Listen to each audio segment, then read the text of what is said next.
बिस्मिल्लाहिर्रहमानिर्रहीम। Dear students, welcome to excellence online education. Biology की class में खुशामदीद। बायोलॉजी में आज की क्लास में हम नया चैप्टर स्टार्ट कर रहे हैं, चैप्टर नंबर 11। इसका नाम है बायो एनर्जेटिक्स। इस चैप्टर का ताल्लुक जोलॉजी और बॉटनी दोनों से होता है, क्योंकि इसमें आप प्लांट की भी और एनिमल की भी दोनों स्टडी करेंगे। ये जो चैप्टर का नाम है बायो एनर्जेटिक्स, ये दो लफ्ज़ से मिलकर बना हुआ है। पहला वर्ड है इसमें बायो, और बायो का मतलब होता है लाइफ, जानदार, लिविंग ऑर्गेनिज्म। जबकि दूसरा वर्ड जो है वो इसमें एनर्जेटिक्स का है, और एनर्जेटिक्स का वर्ड जो है वो एनर्जी से ड्राइव हुआ हुआ है। एनर्जी आप जानते हैं, फिजिक्स में आपने पढ़ा है, एबिलिटी टू डू वर्क। तो बायो एनर्जेटिक्स का मतलब क्या हो जाएगा? एनर्जी ऑफ लाइफ या energy related to living organism, ऐसा कुछ मायने बन जाते हैं। बायो एनर्जेटिक्स है क्या? बायो एनर्जेटिक्स साइंस की एक ब्रांच है जिसमें हम जानदारों का एनर्जी से जो रिलेशनशिप होता है उसको स्टडी करते हैं। ठीक है, यानी जानदारों के अंदर एनर्जी के क्या मामलात होते हैं, जानदारों को एनर्जी क्यों चाहिए, किस लिए चाहिए, फिर अगर इनको चाहिए तो ये कैसे हासिल करते हैं, फिर उस एनर्जी को किस तरह स्टोर करते हैं, किस तरह उसको कन्वर्ट करते हैं, किस फॉर्म में कन्वर्ट करते हैं। तो जानदारों के अंदर एनर्जी की तमाम मालूमात को इस ब्रांच में स्टडी किया जाता है। ये ब्रांच जो है ये बायोलॉजी की भी ब्रांच कहलाएगी, फिजिक्स की भी ब्रांच कहलाएगी, केमिस्ट्री की भी ब्रांच कहलाएगी। बायोलॉजी की क्यों कहलाएगी? क्योंकि आप इसमें जानदार को पढ़ रहे हो। फिजिक्स की क्यों कहलाएगी ये ब्रांच? क्योंकि आप इसमें एनर्जी को पढ़ रहे हो।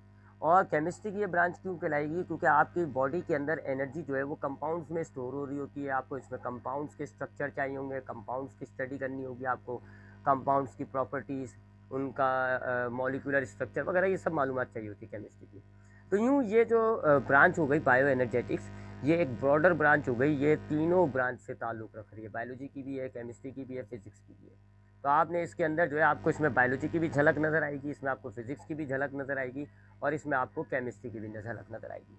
तो ये बायो एनर्जेटिक्स होती है जी। बायो एनर्जेटिक्स के अंदर हम जानदारों में जो एनर्जी है उसके रिलेशनशिप को स्टडी करते हैं। तो चलें जी, अब हम बायो एनर्जेटिक्स को स्टार्ट करते हैं जी। सबसे पहला सवाल हमारे अंदर जो आ रहा है वो ये, why do we need energy? हमें एनर्जी की ज़रूरत क्यों है? ठीक है, सबसे पहला सवाल तो ये एनर्जी आता है कि जानदारों का एनर्जी से ताल्लुक है क्यों? क्यों एनर्जी की हमारी हमारी बॉडी में ज़रूरत है? तो देखें, हमने फिजिक्स में पढ़ा होता है कि energy is the ability to do work. यानी जब आपको वर्क करना होता है तो यू नीड एनर्जी, आपको एनर्जी चाहिए होती है और आप वर्क करते हैं। उसके बाद जब हम अपनी आम लाइफ को देखें तो हमें हर चीज़ के अंदर वर्क करने के लिए एनर्जी का इनपुट नज़र आता है। आप देख लें, आपके पास कोई भी मशीन है तो आप उसको एनर्जी दोगे तो वो काम करती है। मिसाल के तौर पे आपने पंखे को इलेक्ट्रिक एनर्जी प्रोवाइड करनी होती है, बल्ब को आपने इलेक्ट्रिक एनर्जी प्रोवाइड करनी होती है, गाड़ी के अंदर आपको हीट एनर्जी प्रोवाइड करनी होती है। ठीक है, मशीन के अंदर आपको इलेक्ट्रिक एनर्जी प्रोवाइड करनी होती है। कहीं पर भी आप चले जाएं, आप किस तो हम क्या बात कर रहे थे? हम ये बात कर रहे थे कि हम अपनी आम लाइफ में देखें तो हमारी हर चीज़ को, इवन कि आपका जो मोबाइल होता है उसको चलने के लिए आप उसको इलेक्ट्रिक एनर्जी प्रोवाइड करते हो। मेरे सामने जो लैपटॉप पड़ा हुआ है, मैं इसको चलाने के लिए इसको एनर्जी प्रोवाइड कर रहा हूँ। हर चीज़ को चलाने के लिए एनर्जी की ज़रूरत होती है। आपकी बॉडी, इंसान का जिस्म, जानदार का जिस्म एक कॉम्प्लेक्स मशीन कहा जाता है। इंसान के जिस्म को या किसी भी जानदार के जिस्म को आप कॉम्प्लेक्स मशीन कहते हो, क्योंकि आपकी बॉडी के अंदर एक नहीं हज़ारों काम हो रहे हैं। अगर हम एक मिसाल के तौर पे एक नॉर्मल सा पंखा ले लें तो पंखे में खाली एक ही काम हो रहा है कि उसकी मोटर घूम रही है। बल्ब को ले लें तो उसमें खाली एक ही काम हो रहा है कि उसके अंदर से लाइट प्रोड्यूस हो रही है। लेकिन इंसान के जिस्म जो है वो एक कॉम्प्लेक्स मशीन है, इसके अंदर हज़ारों काम हो रहा है। आपका दिमाग चल रहा होता है, आपका दिमाग थिंकिंग करता है, आपका दिमाग स्टोरेज करता है, आपके जिस्म में खून दौड़ रहा है, आपके जिस्म के अंदर जो है मसल्स मूव कर रहे हैं, आपके सिस्टम्स मूव कर रहे हैं, आपका लंग्स मूव कर रहा है। बहुत बेतहाशा, इवन कि अगर आप देखो तो आपकी पूरी बॉडी के अंदर काम बता रहा है। आपकी अगर बॉडी का सबसे स्मॉल यूनिट ले लिया जाए, यानी कि सेल को ले लिया जाए, तो सेल के अंदर भी बहुत सारे काम हो रहे हैं। आप ज़रा अंदाज़ा लगाएं, हमारी बॉडी के अंदर ऑर्गन्स लेवल पर काम हो रहा है। ऑर्गन्स जो हैं वो काम कर रहे हैं जी। दिमाग सोच रहा है, आंखें देख रहा है, कान सुन रहे हैं, ज़बान बोल रही है, गला मूव कर रहा है। इसी तरीके से अगर हम उस पर चले जाएँ, सेलुलर लेवल पे चले जाएँ, तो सेल के अंदर भी हमारे पचासों काम हो रहे हैं जी। एंडोप्लाज्मिक रेटिकुलम जो राइबोसोम जो है वो प्रोटीन बना रहा है, लाइसोसोम जो है वो फूड मॉलिक्यूल्स को ब्रेक कर रहा है, एंडोप्लाज्मिक रेटिकुलम ट्रांसपोर्टेशन कर रहा है, न्यूक्लियस जो है वो कंट्रोल कर रहा है, आरएनए जो है वो कॉपी हो रहा है, चीज़ें ट्रांसफ़र हो रही है, नई चीज़ें बन रही हैं, सेल डिवीज़न हो रहा है। तो हमारे हर एक सेल को बहुत काम करना पड़ रहा है, और फिर आपकी अल्टीमेटली जो बॉडी बन रही है ये सब वर्क कर रही हैं, they all are doing work. और हम देखते हैं कि दुनिया की तमाम मशीन फ्री में नहीं चलती है, उनको आप कुछ एनर्जी देते हो। सिमिलरली हमारी बॉडी को भी इन सारे काम को करने के लिए एनर्जी की ज़रूरत पड़ती है, तो that is why we need energy. हमारी बॉडी में जितने भी काम हो रहे हैं दे नीड एनर्जी, इनको एनर्जी की ज़रूरत है। अगर आप इनको एनर्जी नहीं दोगे, अगर आप किसी भी मशीन को एनर्जी नहीं दोगे, वो काम नहीं करेगी। सिमिलरली अगर आप अपनी बॉडी की मशीन्स को, अपने बॉडी के अंदर को एनर्जी प्रोवाइड नहीं करते हो, आपकी बॉडी के तमाम जो रिएक्शंस है वो रुक जाएंगे, आपकी बॉडी काम करना बंद कर देगी, आपके सेल्स काम करना बंद कर देंगे, अल्टीमेटली आपके सेल्स डाइड मर जाएंगे, और फिर अल्टीमेटली आपकी बॉडी मर जाती है, आप डेड हो जाती है। तो एनर्जी की ज़रूरत है। इसका अंदाज़ा आप इस बात से लगाएं कि रमज़ान आने वाले हैं, रमज़ान के अंदर जो है हम खाना पीना बंद कर देते हैं, हम अपनी बॉडी में एनर्जी का इनपुट बंद कर देते हैं। हम खाना पीना बंद कर देते हैं का मतलब हो जाएगा कि हम अपनी बॉडी को एनर्जी नहीं दे रहे होते। तो क्या होता है, हमारे सिस्टम स्लो हो जाते हैं, हमारी वर्किंग स्लो हो जाती है, हमारा सारा काम जो है ना स्लो हो जाता है, हमारा दिमाग दर्द करने लग जाता है, हमारे मसल्स के अंदर मूवमेंट स्लो हो जाती है, हमसे उठा नहीं जाता, चला नहीं जाता, बोला नहीं जा रहा होता। क्यों? क्योंकि हमारे वर्क स्लो हो गए। जैसे अगर आप पंखे को बिजली देना कम कर दो तो पंखा स्लो हो जाता है, इसी तरह आपने अपनी बॉडी को एनर्जी देना बंद कर दी, जिससे क्या हो रहा है, आपकी बॉडी स्लो हो रही है, आपकी बॉडी के अंदर वर्क की जो मिकदार है वो कम होती जा रही है, आपकी बॉडी वर्क कम करना शुरू कर देती है। तो ये सीधी सी बात है जी कि जिस तरह दुनिया की तमाम मशीन्स को चलाने के लिए आपको एनर्जी देनी पड़ती है, इसी तरीके से हमारी बॉडी को भी चलाने के लिए हमें भी अपनी बॉडी के तमाम मेटाबॉलिक फंक्शंस को परफॉर्म करने के लिए इसमें एनर्जी डालनी पड़ेगी। अगर आप इसमें एनर्जी नहीं डालोगे, आपकी बॉडी के अंदर काम ही नहीं होगा। ठीक है, तो ये तो हो गया जी पहली बात का जवाब कि why we need energy. In order to carry every metabolic reactions in our body we need energy. हमारी बॉडी के तमाम मेटाबॉलिक रिएक्शंस को परफॉर्म करने के लिए हमें एनर्जी की ज़रूरत पड़ती है। चले जी, पहला सवाल का जवाब हो गया कि हाँ जी हमें क्यों एनर्जी की ज़रूरत पड़ती है। अब फिर दूसरा सवाल ये जनरेट होता है कि चले जी अगर हमें एनर्जी की ज़रूरत पड़ती है तो हम एनर्जी को किस फॉर्म में लेते हैं, what is the form of energy in our body.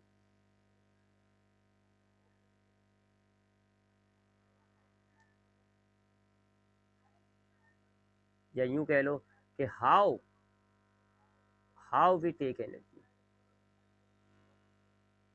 How we get energy. चलें, अगर पहला सवाल का जवाब मिल गया कि आपकी बॉडी को एनर्जी की ज़रूरत होती है, तो फिर अगला सवाल ये पैदा होता है कि हम एनर्जी लेते कैसे हैं। फिर क्या हम चार्ज होते हैं, हम क्या अपने आप को डॉक्टर से कनेक्ट कर देते हैं, क्या हम पेट्रोल पी के आग लगा देते हैं। ठीक है, हम हीट एनर्जी लेते हैं, कौन सी एनर्जी चाहिए होती है, किस शक्ल के अंदर हमारे पास एनर्जी, किस फॉर्म के अंदर हमारे पास एनर्जी है। तो हम किस तरह एनर्जी लेते हैं जी, सबसे पहली बात, हम फूड के ज़रिए एनर्जी हासिल करते हैं, हम खाने के ज़रिए एनर्जी हासिल करते हैं। और खाने के अंदर जो हमारे पास एनर्जी पाई जाती है उसको हम कहते हैं केमिकल एनर्जी। केमिकल एनर्जी कहते हैं जी, पहले केमिकल एनर्जी को मैं डिफाइन कर दूं। केमिकल एनर्जी कहते हैं कि आपके कंपाउंड्स के अंदर बॉन्ड फॉर्मेशन के दौरान एनर्जी स्टोर हो जाती है, उन एनर्जीज को हम कह रहे होते हैं केमिकल एनर्जी। मिसाल के तौर पे अगर आप एक मॉलिक्यूल ले लो जी, जैसे कि ये वाला मॉलिक्यूल सी, बहुत सारे हैं जी, आपस में कनेक्टेड हैं जी, बॉन्ड है, यहाँ हाइड्रोजन लगे हुए हैं, ये एक हाइड्रोजन है, ये एक हाइड्रोजन है, ये एक हाइड्रोजन है। इसी तरह ये एक बड़ा सा मैं कंपाउंड ले रहा हूँ। अब आपको नज़र आ रहा है जी कि इस कंपाउंड के अंदर बहुत सारे बॉन्ड बने हुए हैं। ठीक है जी, कार्बन कार्बन के दरमियान बॉन्ड बना हुआ है, कार्बन हाइड्रोजन के दरमियान बना हुआ है। ये बॉन्ड्स हैं जिनको हमने लाइनों से शो किया हुआ है, दे आर बॉन्ड्स। केमिस्ट्री में आप पढ़ते हैं जी कि एटम की लेन देन या शेयरिंग की वजह से बॉन्ड क्रिएट हो जाता है। तो अगर ये मैं कंपाउंड ले रहा हूँ और इस कंपाउंड में बहुत सारे बॉन्ड हैं, याद रखिएगा इन बॉन्ड को बनाने के लिए इनमें एनर्जी डाली गई है, आपने एनर्जी को इनपुट किया है इस बॉन्ड के अंदर, तो ये बॉन्ड बना है, लिहाजा इस बॉन्ड में एनर्जी स्टोर हो गई। इस बॉन्ड में क्या हो गई, एनर्जी स्टोर। हमने केमिस्ट्री फिजिक्स पढ़ते हैं जी, हम यही पढ़ते हैं कि जब आप किसी भी ऑब्जेक्ट में एनर्जी अप्लाई करते हो तो वो एनर्जी उस ऑब्जेक्ट में स्टोर हो जाती है। अगर आप एक ऑब्जेक्ट को, एक गाड़ी पर एनर्जी अप्लाई करते हो और ये चलना शुरू हो जाएगी तो वो एनर्जी इसमें स्टोर हो गई। यही हमने पढ़ा है ना फिजिक्स के अंदर। इसी तरीके से जब ये जो बॉन्ड था, ये वाला मिसाल के तौर पे यहाँ पे नहीं बना हुआ था बॉन्ड, अब इस कार्बन और इस हाइड्रोजन के दरमियान बॉन्ड बनाने के लिए हमें किस चीज़ की ज़रूरत पड़ती है, एनर्जी की। हम इसको एनर्जी देते हैं, जब हम इसको एनर्जी देंगे तो अब ये बॉन्ड क्रिएट हो जाएगा कार्बन और हाइड्रोजन के दरमियान। और ये एनर्जी कहाँ चली गई, लॉ ऑफ कंजर्वेशन के मुताबिक एनर्जी डिस्ट्रॉय तो नहीं होती, तो ये एनर्जी आपकी इस बॉन्ड में स्टोर हो गई। अब इस बॉन्ड के अंदर एनर्जी स्टोर हुई है, आप अगर इस बॉन्ड को तोड़ दोगे वो एनर्जी आपकी रिलीज हो जाएगी। इसी तरीके से ये जितने भी बॉन्ड्स हमारे क्रिएट हुए हैं, ये वाला, ये जितने भी बॉन्ड्स हमारे क्रिएट हुए हैं, इन सबों में एनर्जी स्टोर हुई हुई है। इन बॉन्ड्स के अंदर जो एनर्जी स्टोर हुई हुई होती है, इस एनर्जी को हम कहते हैं कि ये केमिकल एनर्जी है, क्योंकि ये केमिकल कंपाउंड में मौजूद है। तो इसको आप क्या कह रहे हो कि ये केमिकल एनर्जी मौजूद है। तो जो हम फूड मॉलिक्यूल्स खाते हैं वो कोई पहली बात है सिंपल से मॉलिक्यूल नहीं होते। अब सीधी सी बात है, आप अब इतना तो समझ गए होंगे कि अगर ये मेरे पास एक कंपाउंड है NaCl, अब इसमें खाली एक ही बॉन्ड होता है, Na और Cl, इनके दरमियान एक ही बॉन्ड पाया जाता है, तो इसमें कम एनर्जी होगी, क्योंकि आपके पास खाली एक बॉन्ड है। उस बॉन्ड को बनाने में जो आपने एनर्जी लगा दी होगी बस वही इसके अंदर स्टोर हुई है। जबकि अगर हम C6H12O6, ये ग्लूकोज होता है, चैप्टर 2 में आपने पढ़ा है, इस कंपाउंड की बात करें तो इसमें ज़्यादा एनर्जी होगी, क्योंकि इसमें ठीक ठाक बॉन्ड है, 6 कार्बन है जी, 12 हाइड्रोजन है, 6 ऑक्सीजन है, which are connected to each other, तकरीबन 20-22 के करीब बॉन्ड बनने चाहिए, तो इसमें ज़्यादा एनर्जी होगी। इसी तरीके से अगर आप प्रोटीन को ले लो तो प्रोटीन में भी ठीक ठाक बॉन्ड होते हैं जी, कार्बन होता है, यहाँ पे COOH होता है, यहाँ पे NH2 होता है, ठीक है जी, फिर यहाँ पे R होता है, यहाँ पे H होगा, ठीक है। अब ये R जो है वो दूसरा कोई कंपाउंड लगा हुआ होता है, उससे तीसरा कंपाउंड लगा होता है, तो इनमें एनर्जी जो है, इन बॉन्ड्स में एनर्जी है। फिर यहाँ पे भी बॉन्ड है, यहाँ पे भी बॉन्ड है। फिर ये जो R है, ये R कोई एलिमेंट नहीं है, ये दूसरा कोई कंपाउंड जुड़ा हुआ, यानी दूसरा कोई प्रोटीन का अमाइनो एसिड जुड़ा हुआ है, तो ठीक ठाक बॉन्ड आ रहा है ना इसमें। इसमें एक बॉन्ड है कम एनर्जी, इसमें ठीक ठाक बॉन्ड है ज़्यादा एनर्जी, प्रोटीन में ज़्यादा एनर्जी होती है। इसी तरीके से अगर आप लिपिड्स के स्ट्रक्चर्स को ध्यान में रखोगे, लिपिड्स के बॉन्ड को देखो अगर आप, तो लिपिड्स के फॉर्मूले ठीक ठाक होते हैं। लिपिड का आपको याद होगा कि कार्बन तकरीबन 70-72 के करीब होता है,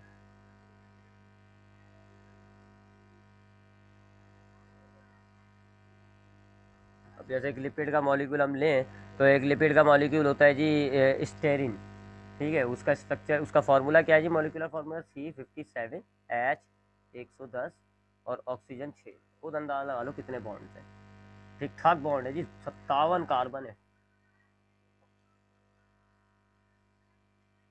57 कार्बन है, 110 जो है हाइड्रोजन के एटम से और 6 ऑक्सीजन है, ये लिपिड का है। इसमें बहुत ज़्यादा एनर्जी होगी, क्यों? क्योंकि बहुत ज़्यादा बॉन्ड्स हैं, काफ़ी बॉन्ड इसके अंदर डला हुआ है, इसलिए इसमें ज़्यादा बॉन्ड है। जबकि ग्लूकोज के अंदर इससे कम होगी एनर्जी, क्योंकि C6H12O6 कम बॉन्ड्स हैं, कम बॉन्ड्स है ना, तो इसमें कम एनर्जी होगी। तो ये हमने चैप्टर 2 में पढ़ा है कि जी हमारे पास जो ग्लूकोज होता है एनर्जी के तबार से उसमें सबसे कम एनर्जी होती है, जबकि प्रोटीन जो होता है वो दरमियाना होता है, उसमें ज़रा ज़्यादा एनर्जी होती है, क्योंकि उसमें बहुत सारे बॉन्ड है, आपस में बहुत सारे अमाइनो एसिड्स मिलते हैं, कंबाइन होते हैं, तो ज़्यादा बॉन्ड हो जाएंगे।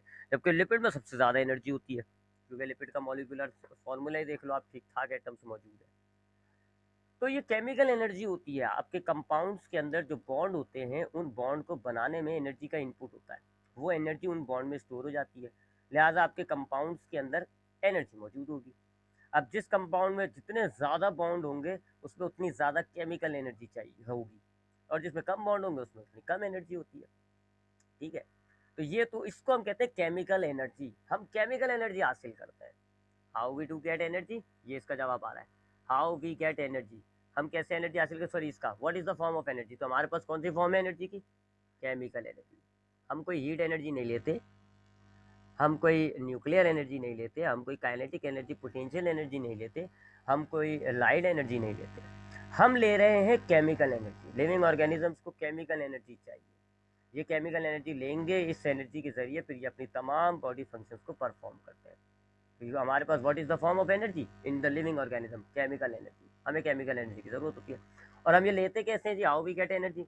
मैंने बताया आपकी बॉडी में ठीक ठाक काम चाहिए जी, बहुत ज़्यादा आपका बॉडी वर्क कर रहा होता है, इट मीन्स कि आपको एनर्जी बहुत ज़्यादा चाहिए।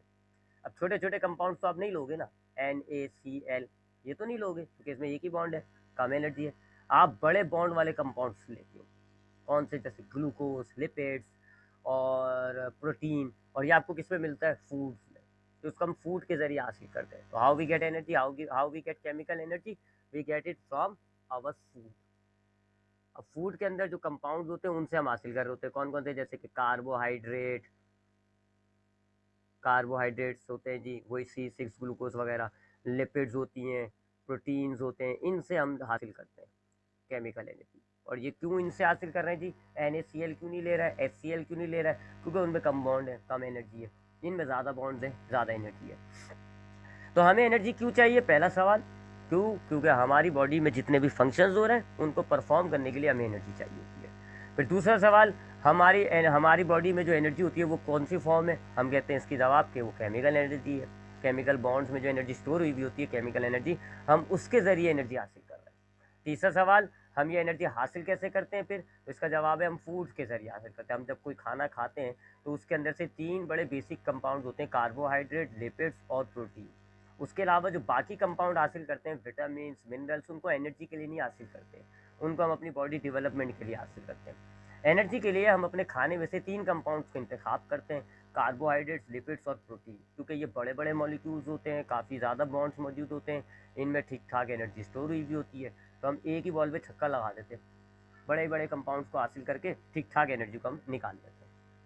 अब सवाल ये पैदा होता है जी अगला कि लिविंग, ये तो हो गया जी। अब उसके बाद स्टोर करने का मामला क्या है जी, वो मैं आपको अभी लेटर बताऊंगा। अब हम आते हैं कि जी लिविंग सिस्टम में एनर्जी कैसे आ रही होती है। इसको हम क्या लिखेंगे यहाँ पे? तीसरा अब हमारे पास सवाल है जी, what is the main source of energy in living system?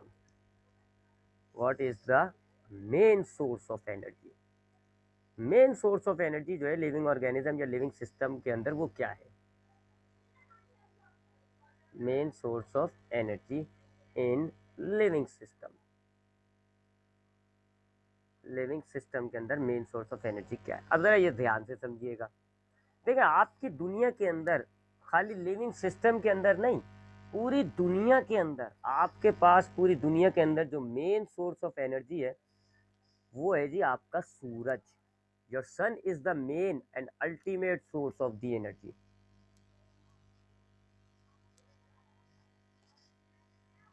या सूरज अजीब सा है लेकिन चला लेंगे हम। हाँ जी। तो इस हमारी दुनिया के अंदर जो मेन सोर्स है ना एनर्जी का, वो है सन। सूरज आपकी पूरी दुनिया को एनर्जी प्रोवाइड कर रहा है। अब आप इस सूरज से 2 किस्म की एनर्जी हासिल करते हैं, एक कहलाती है लाइट और एक कहलाती है इंफ्रारेड, गर्मी और रोशनी। ये 2 किस्म की आप एनर्जी जो है अपने सूरज से हासिल कर रहे होते हो। और फिर आपकी दुनिया में ये 2 एनर्जी आ रही हैं फ्रॉम द सन, और फिर आप दुनिया में रहते हुए इन्हीं 2 एनर्जी को तमाम शक्लों में कन्वर्ट कर रहे हैं। कहीं पर आप लाइट एनर्जी से इलेक्ट्रिक एनर्जी बना देते हैं उसमें, यानी लाइट एनर्जी को इलेक्ट्रिक एनर्जी में कन्वर्ट कर देते हैं। कहीं पर आप इंफ्रारेड एनर्जी को इलेक्ट्रिक एनर्जी में कन्वर्ट कर देते हैं। कहीं पे इंफ्रारेड एनर्जी जो है वो काइनेटिक एनर्जी में कन्वर्ट हो जाती है। मुख्तलिफ तरीक़ों से आप इन्हीं 2 एनर्जीज़ को मुख्तलिफ शक्लों में कन्वर्ट कर रहे हो। मिसाल के तौर पे आप दुनिया के अंदर सोलर पैनल लगा देते हो। सोलर पैनल ये एक डिवाइस होती है, ये क्या करती है जी, ये आपकी ये सूरज से जो लाइट एनर्जी आ रही है, लाइट एनर्जी, इसको रिसीव करती है सोलर पैनल, और फिर इस लाइट एनर्जी को कन्वर्ट करती है किसमें? इलेक्ट्रिक एनर्जी में। ये क्या हुआ, सोलर पैनल ने आपकी लाइट एनर्जी को इलेक्ट्रिक एनर्जी में कन्वर्ट कर दिया। इसी तरीके से हमारे पास जो इंफ्रारेड का कन्वर्जन अगर हम देखें, हमारे पास समंदर होते हैं जी, हमारे पास ये समंदर होता है, ये सी है जी समंदर। अब इसके अंदर ये इंफ्रारेड एनर्जी आती है और एब्जॉर्ब हो जाती है। समंदर का जो है ना, समंदर के अंदर एनर्जी आ जाती है, समंदर में एनर्जी स्टोर हो गई, जिसकी वजह से ये फ्लो भी कर रहा है, फ्लो कर रहा है। अब ये समंदर जब आपका गिरता है जी, ठीक ठाक ऊंचाइयों से गिराया जाता है इसको, तो इसकी वो जो इंफ्रारेड एनर्जी जो इसमें एब्जॉर्ब हुई हुई थी, वो इसकी काइनेटिक एनर्जी बन जाता है। फिर काइनेटिक एनर्जी बन जाता है, नीचे हम टरबाइन लगा देते हैं, ऐसे गोल गोल सी टरबाइंस होती हैं, उनको हम लगाते हैं। तो काइनेटिक एनर्जी जो है टरबाइन की मदद से क्या हो जाता है जी, कन्वर्ट हो जाती है मैकेनिकल एनर्जी में। फिर पीछे जो है वो जनरेटर लगाया हुआ होता है आपने, इलेक्ट्रिक जनरेटर, और वो आपकी उस मैकेनिकल एनर्जी को कन्वर्ट कर देता है किसमें? इलेक्ट्रिक एनर्जी में। कन्वर्जन चल रहा है, देखें आप, कन्वर्जन हो रहा है। आपके सूरज ने इंफ्रारेड एनर्जी थी जो कि आपके समंदर के पानी ने एब्जॉर्ब कर ली, अब उसके अंदर ये मौजूद है। हाइट पर होती है तो मोशन में होगी तो पोटेंशियल काइनेटिक बन जाएगा इसका इंफ्रारेड, अगर हाइट पे होगा तो पोटेंशियल बन जाएगा। ऊंचाइयों से जब ये पानी गिरता है तो स्पीड आ जाती है, रफ्तार होती है, नीचे आ रहा होता है, काइनेटिक एनर्जी हो जाती है वो।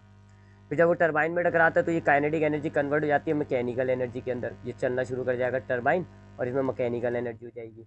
और फिर ये आपका जनरेटर जो है ये इस मैकेनिकल एनर्जी को इलेक्ट्रिकल एनर्जी में कन्वर्ट करते हैं। कन्वर्जन ही कर रहे हो आप। तो हम नॉन लिविंग सिस्टम के अंदर अगर हम देखें तो भी हमारा सूरज जो है वो अल्टीमेट सोर्स है दुनिया के अंदर एनर्जी का। अगर आप सूरज को हटा दोगे तो आपके पास बस दुनिया में जो एनर्जी है बस वही रह जाएगी, वही कन्वर्ट करते रहोगे, कोई आपको नई एनर्जी नहीं मिल पाएगी। अब सूरज के अंदर कहाँ से एनर्जी आती है ये तो हम फिजिक्स में देखेंगे बाद में। तो ये तो नॉन लिविंग का था। इसी तरीके से लिविंग का ज़रा मामला देखते हैं। लिविंग का मामला देखते हैं कि लिविंग सिस्टम के अंदर एनर्जी किस तरीके से कन्वर्ट हो रही है या आ रही है। देखें, लिविंग सिस्टम के अंदर सूरज की रोशनी को जो ऑर्गेनिज्म कन्वर्ट करेगा वो होते हैं जी प्लांट और एल्गीज, या वो सियानो बैक्टीरिया वगैरह भी लगा ले, कुछ बैक्टीरिया, लेकिन मेजर की बात कर रहे हैं हम तो प्लांट और एल्गीज है ज़्यादातर। नहीं तो कुछ बैक्टीरिया भी होते हैं, यानी ऑटोट्रॉप। ठीक है, सीधी सी वर्ड में अगर हम बोले तो ऑटोट्रॉप, जो अपना खाना खुद तैयार करते हैं ना, वो वाले। तो हमारी लिविंग सिस्टम के अंदर एक किस्म के ऑर्गेनिजम्स होते हैं जिनको हम कहते हैं ऑटोट्रॉप, और वो जो है फोटोसिंथेसिस का प्रोसेस करते हैं जिसके ज़रिए वो फूड मॉलिक्यूल्स तैयार करते हैं। कौन कौन ऑटोट्रॉप है कि जी मिसाल के तौर पे प्लांट्स हो जाते हैं, एल्गीज हो जाते हैं, सियानो बैक्टीरिया है, बैक्टीरिया की कुछ स्पीशीज़ है, ये ऑटोट्रॉप है। यूग्लेना वगैरह वो तो खैर एल्गी है। तो ये ऑटोट्रॉप होते हैं। ये क्या करते हैं जी, ये आपकी ये सूरज से लाइट एनर्जी को लेते हैं, ये लाइट एनर्जी को रिसीव करते हैं, एक प्रोसेस करते हैं जिसको हम कहते हैं फोटोसिंथेसिस। ये प्रोसेस हम इस चैप्टर में पढ़ेंगे।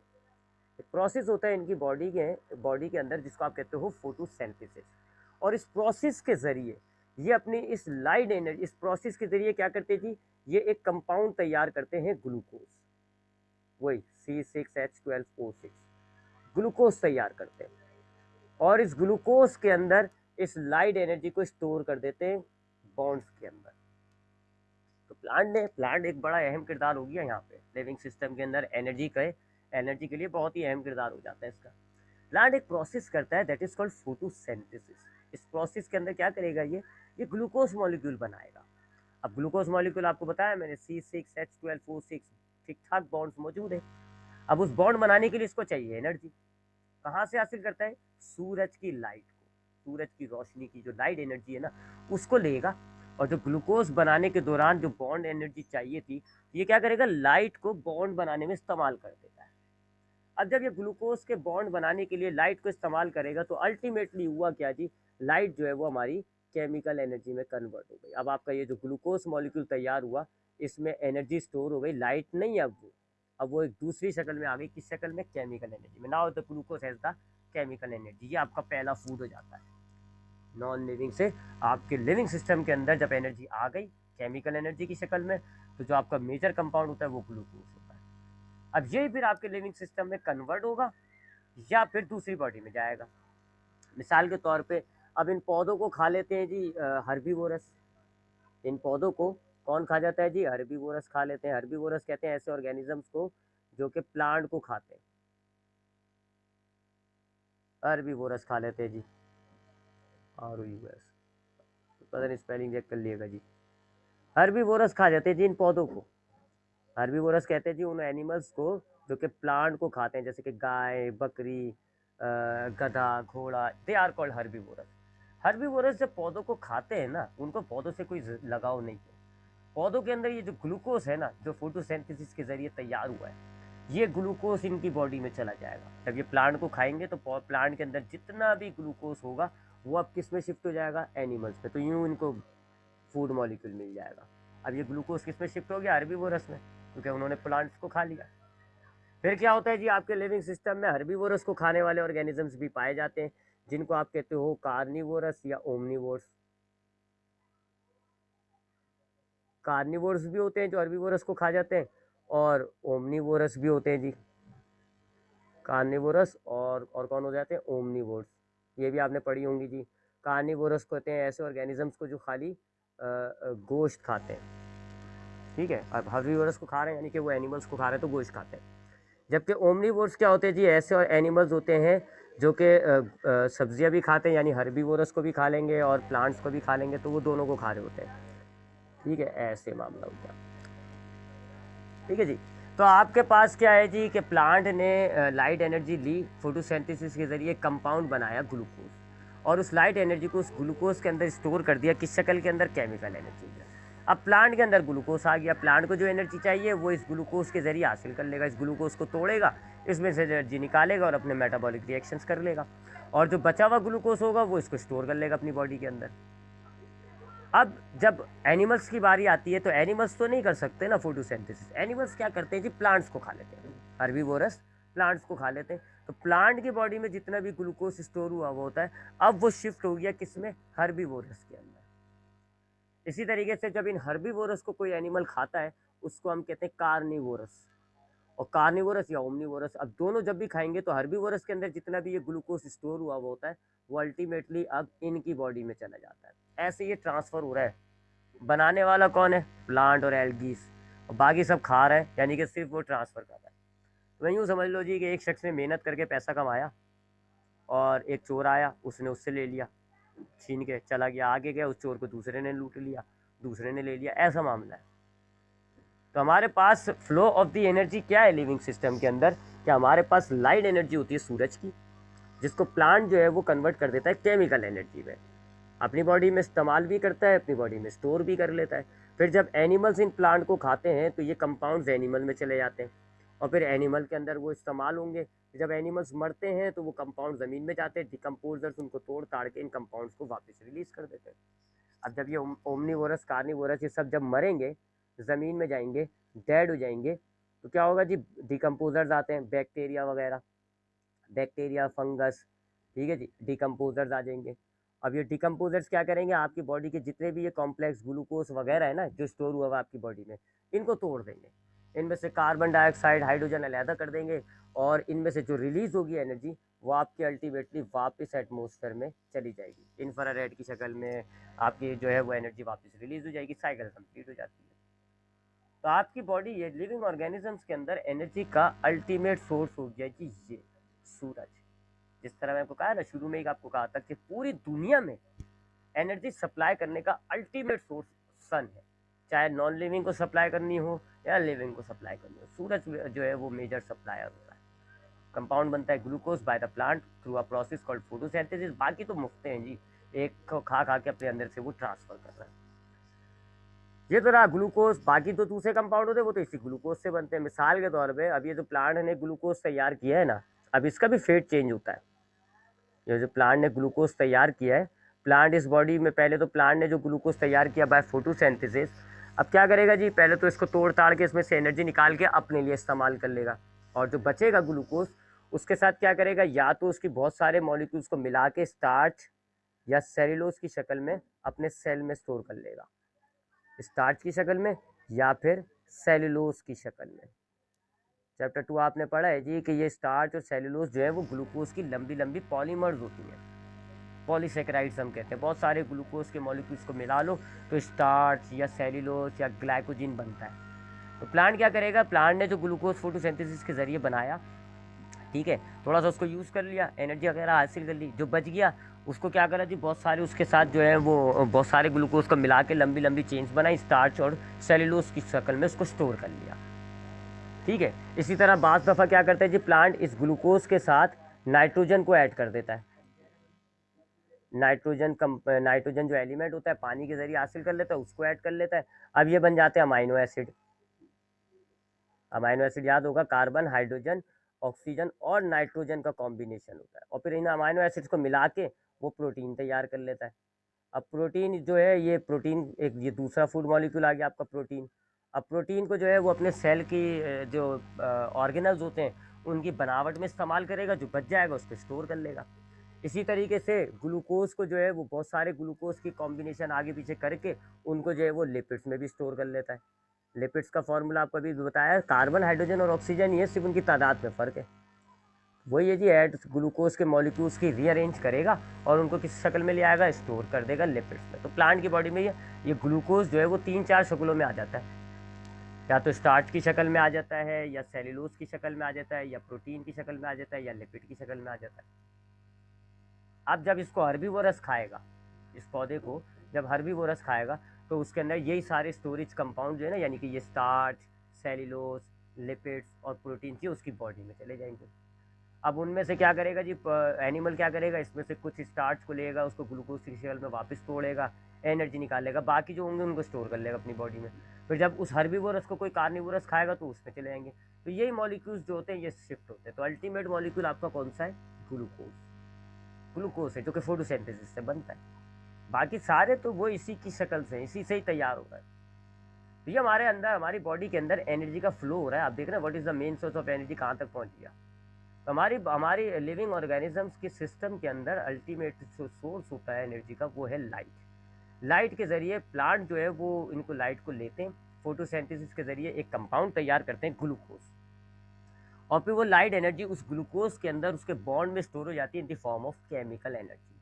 फिर प्लांट क्या करेगा, उस ग्लूकोज को या तो इस्तेमाल करना शुरू करता है, अपने लिए एनर्जी बना लेता है, या फिर जो है उसको स्टार्च, सेल्यूलोज, नाइट्रोजन डाल के प्रोटीन या लिपिड्स की शक्ल में स्टोर कर लेता है। अब जब इस पौधे को कोई हर्बीवोरस खाएगा तो पौधे मॉलिक्यूल्स उसमें चले जाएंगे, अब वो उसको इस्तेमाल करेगा या फिर जो स्टोर कर लेगा। फिर जब हर्बीवोरस को कोई कार्निवोरस खाएगा तो ये मॉलिक्यूल्स अब कार्निवोरस में चले जाएंगे। फिर अगर हर्बीवोरस को, या जो ओमनीवोर्स होते हैं वो ऐसे होते हैं जी, वो हर्बीवोरस को भी खा सकते हैं और वो प्लांट्स को भी खा सकते हैं। दोनों सूरतों में यही मॉलिक्यूल्स अब ओमनीवोरस की बॉडी में जा रहा है।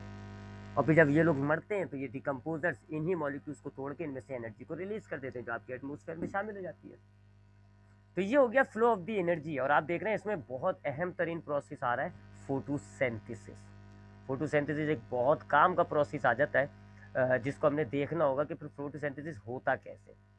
अब फोटोसिंथेसिस को समझने से पहले आप ज़रा एक चीज़ ये देख लेते हैं कि हम जो है हमारी बॉडी में एटीपी क्या है। ज़रा इस चीज़ को समझते हैं, what is ATP.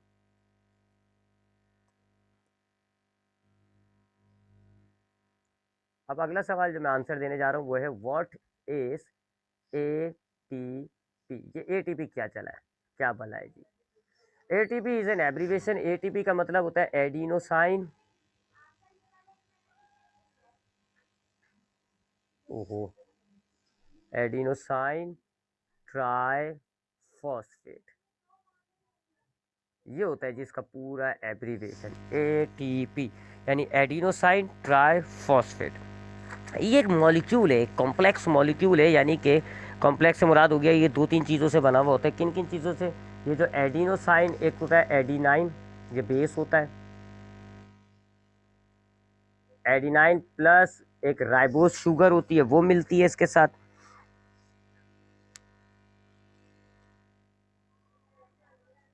Ribose sugar मिलेगी और ये बन जाता है एडिनोसाइन। ये क्या बन गया, एडिनोसाइन। और फॉस्फेट तो आपको पता है फॉस्फेट मॉलिक्यूल, ये तो एक सिंपल सा एलिमेंट है। तो ये एडिनोसाइन ट्राइफॉस्फेट की बात हम बताने जा रहे हैं, लेकिन मैं टाइम देखूँ, यस आई हैव टाइम है मेरे पास। तो एटीपी क्या है जी, एक कॉम्प्लेक्स मॉलिक्यूल होता है। आपने याद होगा चैप्टर 2 में डीएनए पढ़ा है, तो डीएनए के अंदर जो है ये होती है जी, डीएनए में आपके पास एक शुगर मॉलिक्यूल होता है यहाँ पे, और बीच में आपके पास यहाँ बेसिस होते हैं। अब बेसिस में कौन कौन से बेसिस होते हैं जी, एडिनाइन, ज्यूनाइन, थायमाइन और साइटोसाइन। तो उसमें से ये वाला एडिनाइन आ रहा है, ये प्रोटीन हो गया।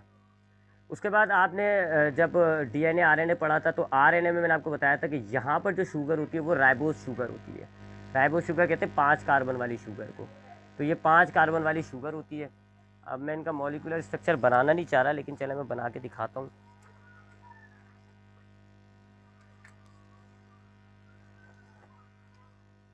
ये एडिनाइन जो होता है इसका स्ट्रक्चर कुछ इस तरह होता है। नाइट्रोजन होता है एक यहाँ पर, फिर ये 2 कार्बन के साथ लगे हुए होते हैं, फिर एक ये नाइट्रोजन होता है। उसके बाद यहाँ पर डबल बॉन्ड होता है कार्बन के साथ, फिर ये एक कार्बन है। ये बड़ा कॉम्प्लेक्स सा मॉलिक्यूल हो रहा है।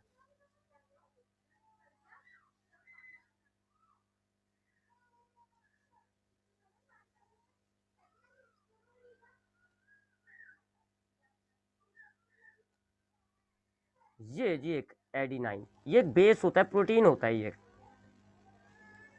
ये है क्या बेसिकली, ये एक प्रोटीन है, प्रोटीन का मॉलिक्यूल है।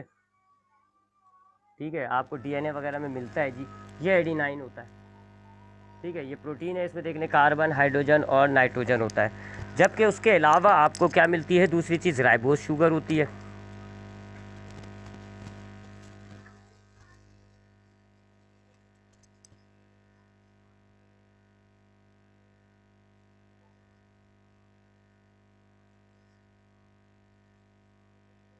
राइबोस शुगर जो होती है उसका फॉर्मूला होता है C5H10O5। अब ये दोनों मिलते हैं। हम एटीपी की बात कर रहे थे जी, एडिनोसाइन ट्राइफॉस्फेट, ये एटीपी का मतलब होता है। एटीपी, इसका ज़रा मॉलिक्यूल देख रहे थे। एक प्रोटीन होता है ये एडिनाइन, और उसके अलावा ये होती है जी, इसको आप कहते हो राइबोस शुगर। राइबोस शुगर कहते हैं जी 5 ऑक्सीजन 5 कार्बन वाली शुगर को। तो एडिनाइन बेस और राइबोस शुगर जब मिलता है तो आपके पास तैयार होता है एडिनोसाइन। और अगर इस एडिनोसाइन के साथ 3 फॉस्फेट मॉलिक्यूल्स जुड़ जाएं, एक फॉस्फेट, दूसरा फॉस्फेट, तीसरा फॉस्फेट, तो अब ये तैयार हो गया, ये जो तैयार हुआ है ये हो गया ATP। ये हो गया। एक्चुअल में हमारे सेल के अंदर ये ATP नहीं होता, एक्चुअल में हमारे सेल में होता है ये ADP। ADP यानी एडिनोसाइन डाइफॉस्फेट, यानी एडिनोसाइन के साथ, ये एडिनोसाइन का मॉलिक्यूल हो गया और इसके साथ 2 फॉस्फेट लगे हुए होते हैं, एक फॉस्फेट ये लगा हुआ, एक फॉस्फेट ये लगा हुआ। ये होता है हमारे सेल के अंदर। ATP फॉर्म में नहीं होता ज़्यादातर, ADP फॉर्म में होता है, एडिनोसाइन डाइफॉस्फेट। ठीक है, तो हमारे सेल में होता क्या है मामला कि जी हमारे पास ये होता है ADP। हमारे सेल में एक एडिनाइन बेस होता है, ऊपर स्ट्रक्चर बना के दिखाया आपको मैंने, और एक राइबोस शुगर होती है। ये दोनों एडिनाइन बेस और राइबोस शुगर मिलती हैं तो ये बन जाता है एडिनोसाइन, ये चीज़। फिर इसके साथ 2 मॉलिक्यूल फॉस्फेट के जुड़ जाते हैं, ये तैयार होता है एडिनोसाइन डाइफॉस्फेट। अब क्या होता है जी, एक फॉस्फेट होता है हमारा घूम रहा होता है, आपके सेल क्या करते हैं जी, इस फॉस्फेट को इस एडिनोसाइन के साथ जोड़ देते हैं तो ये तैयार हो गया ATP। तो ATP कैसे तैयार होता है, अगर आप एडिनोसाइन डाइफॉस्फेट के साथ एक फॉस्फेट को और जोड़ दो, ADP तैयार होता है। अब ये जो इजाफी बॉन्ड आया है, ये जो नया बॉन्ड बना है ना, यहाँ कुछ एनर्जी स्टोर हो जाती है, एनर्जी स्टोर हो जाती है 7.3 जूल्स के करीब एनर्जी स्टोर होती है एक एक फॉस्फेट मॉलिक्यूल के बॉन्ड के अंदर। तो होता क्या है, आपके सेल के अंदर एक कंपाउंड पाया जा रहा होता है, कॉम्प्लेक्स कंपाउंड है जिसको हम कहते हैं एडिनोसाइन डाइफॉस्फेट। एक एडिनोसाइन का मॉलिक्यूल होता है और उसके साथ जो है वो 2 फॉस्फेट के मॉलिक्यूल जुड़े हुए होते हैं।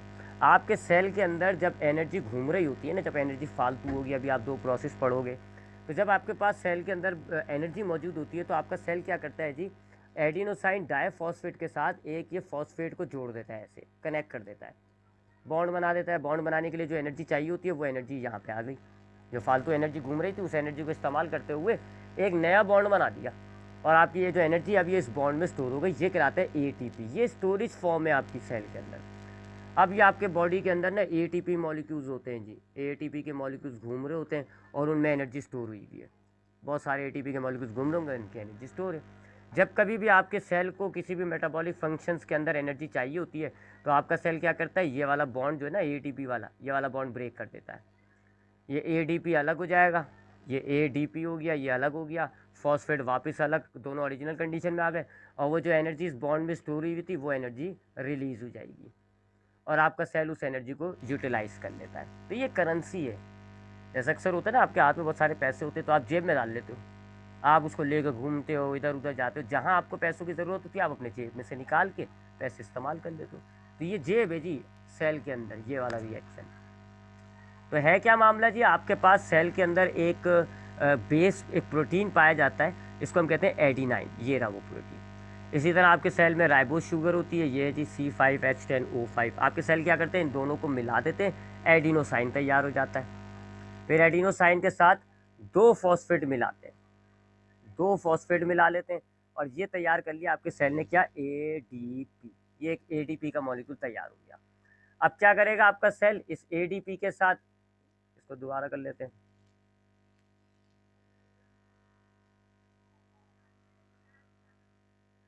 आपका सेल क्या करेगा जी, आपके भाई ये ADP तैयार हो गया। अब आपका सेल क्या करेगा, इस ADP, अगर फालतू एनर्जी मौजूद होती है तो क्या करेगा जी, सेल आपका इस एनर्जी को यूटिलाइज करेगा और ADP के साथ एक फॉस्फेट को कनेक्ट कर देगा, बॉन्ड बना देगा, एनर्जी इसमें स्टोर हो जाएगी और अब आपके पास ये जो मॉलिक्यूल तैयार हो गया ये है ATP।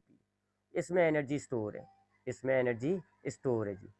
जब कभी भी एनर्जी चाहिए होगी तो आपका सेल क्या करेगा जी, ए और ये एडिनोसाइन और इसके साथ जो 3 फॉस्फेट हैं, 1 2 3, इसमें से एक फॉस्फोड को ये ब्रेक कर देगा, ब्रेक कर देगा, आपके पास वापस ADP मिल जाएगा, फॉस्फेट अलग हो जाएगा, और वो जो इस बॉन्ड में एनर्जी स्टोर हुई हुई थी ना, वो एनर्जी अब सेल को मिल जाएगी, और उस एनर्जी से जो है वो काम को परफॉर्म करता है, मेटाबॉलिक रिएक्शन करता है।